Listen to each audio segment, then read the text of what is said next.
Hello, welcome to White Birch Tarot.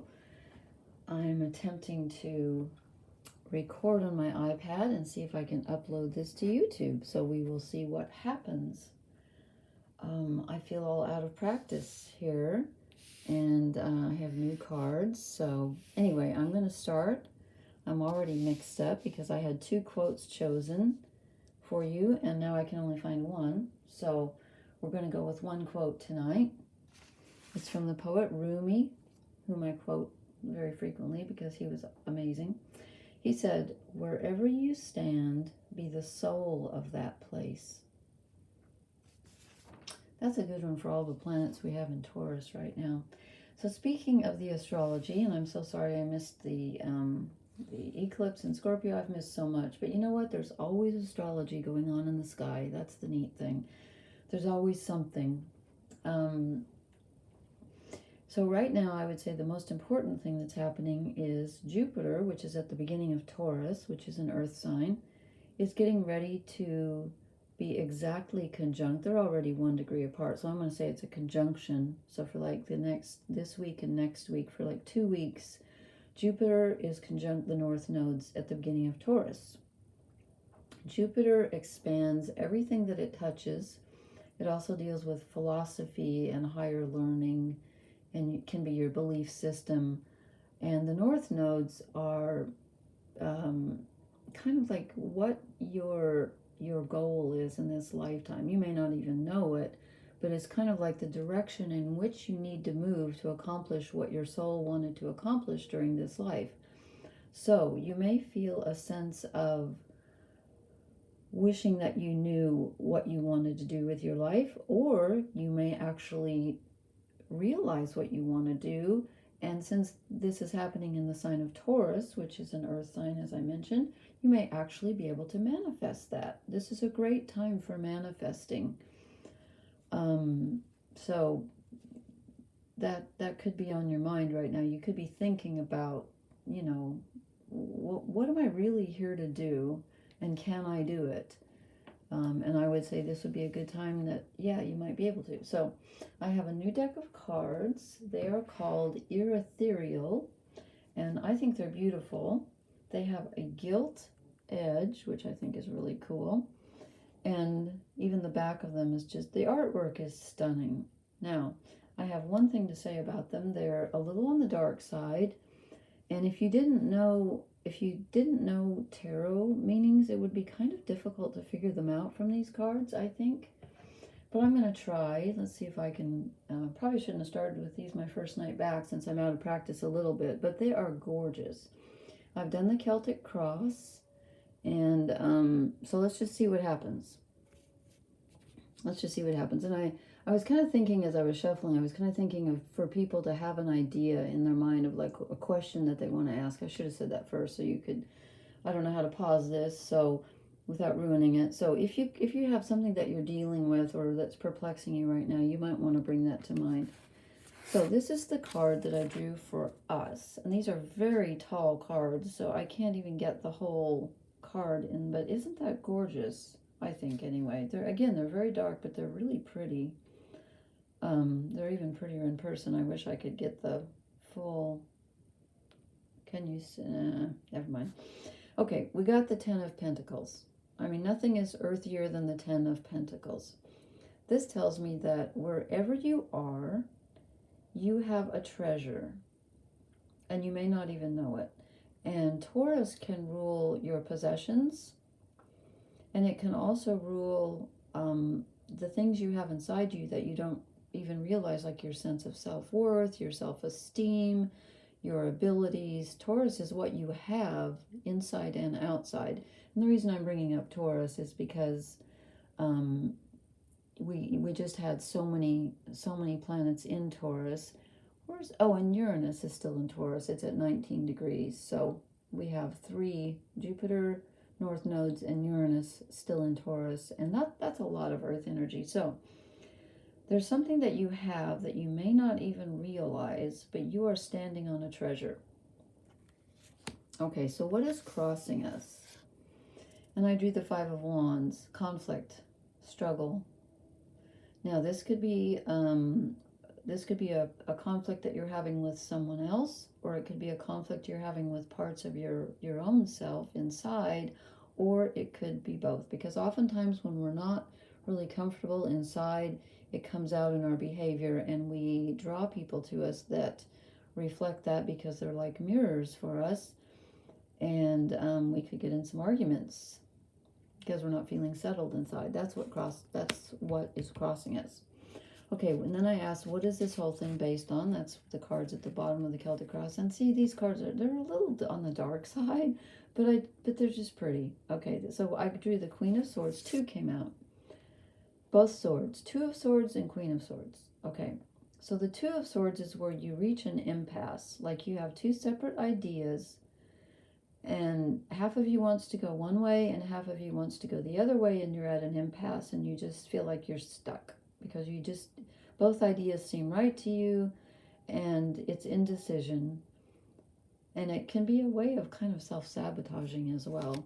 And when we get that with the Queen of Swords, who is she can be in control of her thoughts. She can also be way up in her head and be overthinking things and be too, what's the word I want to use? Let me see how Liz Green puts it, because she puts everything so beautifully. Liz Green says, yeah, you can reject life and be a defense against the fear of being human and vulnerable to hurt, and you can demand superhuman perfection of others or of yourself. It's strong and idealistic for sure, which is good. You want to be strong and idealistic, but just don't go overboard. You may be so wedded to your decision that you're crossing swords with someone else, or you know what I mean, like you might be being a little bit stubborn in your thinking about something, and it's stopping you. And that's maybe where this 5 of Wands is coming from, where we're having a conflict with someone. Okay, so that's the basis of our problem or our dilemma or our challenge right now is mental. It's in our thinking and could be with our dealing with other people. And then I didn't have room to put this above because these are so tall, but the energy that is hanging over us, no pun intended, is the Hanged Man. So we could feel very stuck. You could feel very stuck, or life could be asking you to sacrifice something right now and to let go. The Hanged Man is a voluntary sacrifice, but that doesn't mean that it's something that you want to let go of. It just means that you realize that you have to let go in order to move forward. So I think this is interesting because the 2 of Swords is, like I said, it's an impasse, 2 ideas, you're not sure which way to go, and it kind of makes you stuck. The Hanged Man is stuck energy, but it's usually necessary. It's usually necessary. You're waiting for something, which isn't always fun, okay? But we're waiting for something. This is the energy hanging over us. And then this is the card for what energy are we just coming out of? We're coming out of the Tower. This is a different tower than in most decks. The Tower has lightning striking it and it's falling down. And this one looks more like a castle in the clouds, like a dream. But in any case, I feel like it's something that was knocked down, or in this case, it looks like it was a vision and it wasn't even real to begin with. But there's something that you've lost that you have to let go of. That's the Hanged Man. Because the Tower is usually something that's being ripped away from you. And, with Pluto moving into Aquarius, I just feel like anytime Pluto changes signs, I feel like we have to let go of an old way of thinking. And, of course, it's going retrograde now, so it's going to enter Capricorn again in like a week or so. If you have any planets at the last degrees of Capricorn, as I do, get ready, more work on yourself. So something that we're kind of having to let go of, and things may not be moving. There's not a lot of wand activity here, so we're not having a lot of movement. We're kind of stuck, but we're having a lot of thoughts, that's for sure. Okay, then what's directly in front of us? 2 cards wanted to come out, so I let them both. In fact, I put this one back because I drew this one first. I drew the 7 of Wands, which is like being defensive and protecting yourself, and you know, in the other deck, it's kind of someone can be kind of stealing something away from you. Let me see how Liz Green puts it. Yeah, struggling with other people's ideas or a need to improve. Okay. Anyway, this is usually being defensive. I mean, see, from these cards, I have no idea. If I didn't know tarot, I would have no idea what this means. They're really pretty, but they're very mystifying. Because normally this is being defensive, and I don't see that here, but I can't interpret this, but they're pretty, so. Anyway, so what's directly in front of us is going to be a need to defend our position. Okay, but don't be too, like with the Queen of Swords, don't be too stuck to your own ideas, but make sure that no one steals anything from you, including your self-esteem, okay? Protect yourself is what I'm trying to say. And then this one came out, and I thought, no, we don't need two, so I put it back in, and then when I shuffled, this one fell out. I'm like, okay, it came out twice, so it's staying. So this is also directly in front of us, strength, which tells me this is where we must gain control of our shadow natures and stick to our guns. And, you know, if you've charted a course for yourself, a course for yourself, stick to it, because you're going to need to be strong, which goes along with being defensive. There's something you need to protect here, something of yours that needs protecting, that perhaps someone else is, I don't know, arguing with you about. Stick to your guns, but again, with that Queen of Swords, I don't want you to be too opinionated. Maybe just be kind, but stick to your gun. Does that make sense? And then for the card, another card, this is in the Celtic Cross, we get 2 cards for ourselves, and this is another one for ourselves right now. And I get the Emperor, which is Aries energy. Do we have anything in Aries? Chiron is in Aries, the wounded healer. So, this is all about taking responsibility for yourself and being your own authority and sticking to your guns. Again, I really feel like this reading is telling us to stick to our guns and don't let anybody talk you out of anything, and yet don't be too opinionated. And I know that sounds weird, but hopefully that resonates somehow. Okay, then this card is for our environment, the people around us, the energy around us, and we get the 8 of Wands, which is the only wand that came up in the reading. No, it isn't. We had the 5 of Wands, and didn't I pull the 7 of Wands? Yeah, okay. Okay, scratch that. We got the 5, the 7, and the 8. It's not the only wands. Why did I think that? I guess these cards are just also dark. They're different. Okay, so the energy around us is movement and messages. There may be more information coming in than you can deal with right now. You might be feeling like life is demanding too much of you. You're being pulled in many directions at once, which is why you could require the strength here to stick to your guns. And perhaps even this is telling us with a lot of pentacles to kind of conserve your energy, and 7 of Wands, conserve your, you know, just don't give away too much. Don't get too scattered. Because the 8 of Wands can be very, very scattering, where your energy just goes like all over the place. And again, it can be a lot of information coming in for you to process.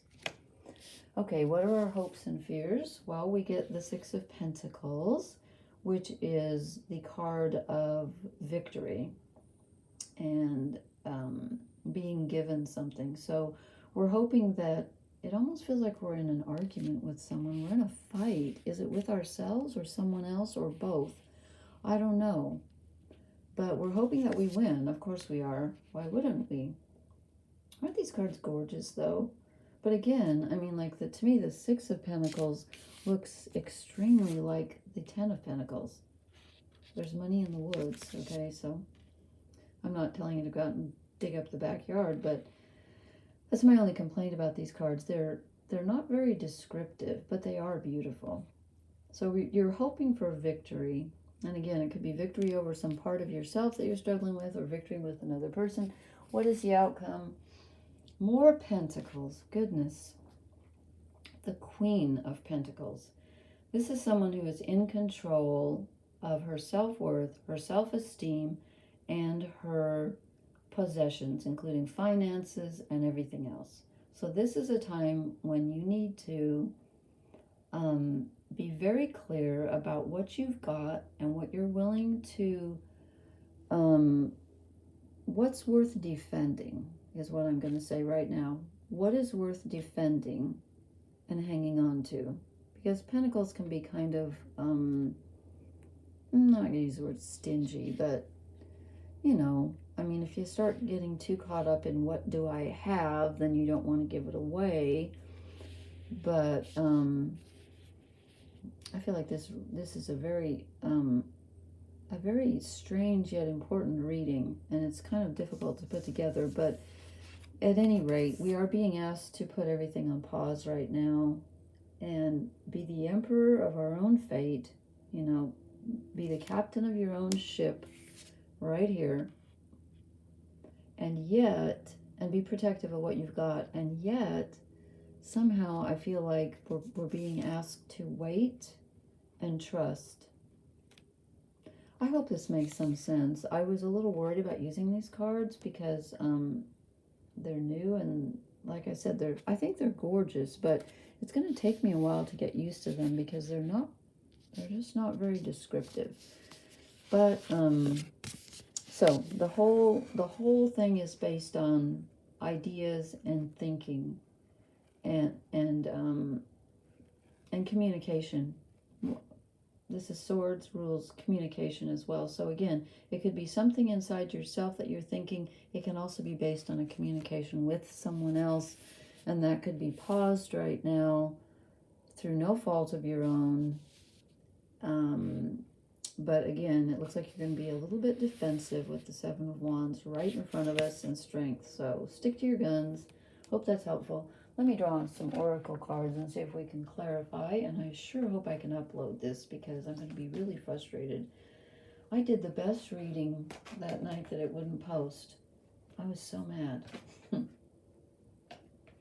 Okay, now this makes no sense in light of what I've just read. Come to the edge. I didn't get that from the rest of these cards. I did not get that feeling of coming to the edge, but okay. Let's just try one more. Come to the edge. How many? What? Am I just perpetually tired or what? Time for a nap. Okay. So that goes along with the Hanged Man. That we may need to pause here. I don't know how we come to the edge and take a nap at the same time. Let me draw an animal spirit card. Nope, I'm going to draw one fairy card. Just one. I know they're addictive, but I just feel like, you know, seriously, we're supposed to come to the edge and take a nap. Take a nap at the edge of the bed. Okay. Prick up your ears. This makes more sense to me. Some information is coming in. And you need to be very, there's that sound again. That always gives me the creeps behind me. I always hear things when I'm reading. Some information is coming in and it's going to be important. And to protect yourself, which I keep getting, you know, from this, protect yourself, protect yourself, protect yourself and what you have. Be on the lookout. Make sure no one's lying to you. Just be careful out there. I'm not saying anyone is, but this is kind of a little warning card that, you know, the message that's coming in from the Eight of Wands is going to be something that you really need to pay attention to. Pay attention not just to the message, but to the way it's delivered and the person that's delivering it. How about that? Okay. All right, I'm going to do my best to upload this. I hope it works so I can continue to post. Thank you so much. Please hit the like, share, and subscribe buttons. Blessings to everyone. And please leave me a comment. I would love it. Thank you. Good night.